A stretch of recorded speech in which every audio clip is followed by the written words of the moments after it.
જય હિન્દ, નમસ્તે. આદરણીય શિક્ષકો તથા વાલા વિદ્યાર્થી મિત્રોને મારા પ્રણામ. મારું નામ બાબિયા નિસ્વા છે. હું બીજા ધોરણમાં અભ્યાસ કરું છું.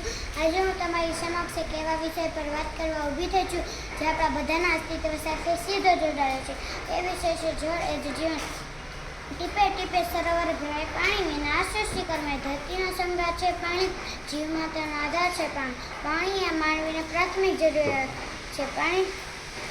પાણી એ મનુષ્યના કુદરત તરફથી મારી સાથે શ્રેષ્ઠ અને અનમોલ ભેટ છે. પશુ હોય કે પક્ષી, સરીસૃપ હોય કે જીવજંતુ, વનસ્પતિ હોય કે મનુષ્ય, કોઈ પણ પાણી વિના જીવી શકતું નથી. પૃથ્વી પર આ જીવનની શરૂઆત જ પાણીથી થઈ હતી. પાણીના અનેક ઉપયોગો છે, જેમ કે દાંતણ કરતી વખતે, સ્નાન કરતી વખતે, નહાવામાં, વાસણ ધોવામાં અને કપડાં ધોવામાં અને સાફ સફાઈ કરતી વખતે જેવા અનેક કાર્યો માટે પાણીનો ઉપયોગ થાય છે. મોટા મોટા ઉદ્યોગો ઉત્પાદન કરવા માટે વિપુલ પ્રમાણમાં પાણીનો પ્રયોગ કરે છે.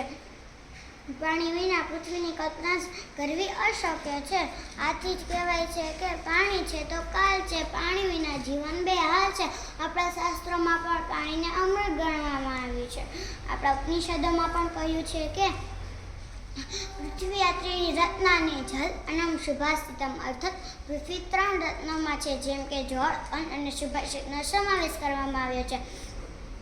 વાસ્તુશાસ્ત્રમાં પણ પાણીને ખૂબ મહત્વ ગણવામાં આવ્યું છે. સમગ્ર પૃથ્વી પર 60-70% પાણી રહેલું છે. આપણા શરીરમાં પણ 60-70% પાણી રહેલું છે. આથી જ કહેવાય છે કે જળ એ જ જીવન છે. એક જ મિનિટ ઊભા થો.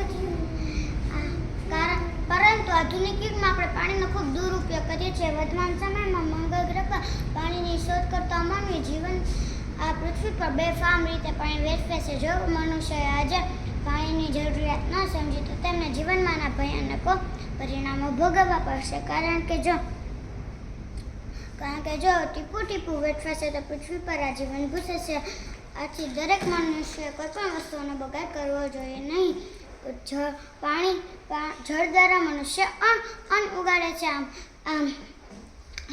આમ જળ દ્વારા માનવીને અન્ન મળે છે.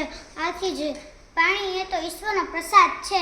આ ઈશ્વરની ભેટ રૂપે પૃથ્વી પર જળ એ અમૂલ્ય રક્ત સમાન છે.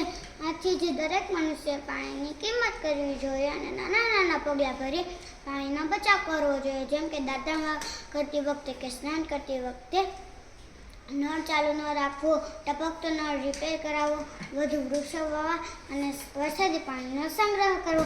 આમ નાની નાની આદતો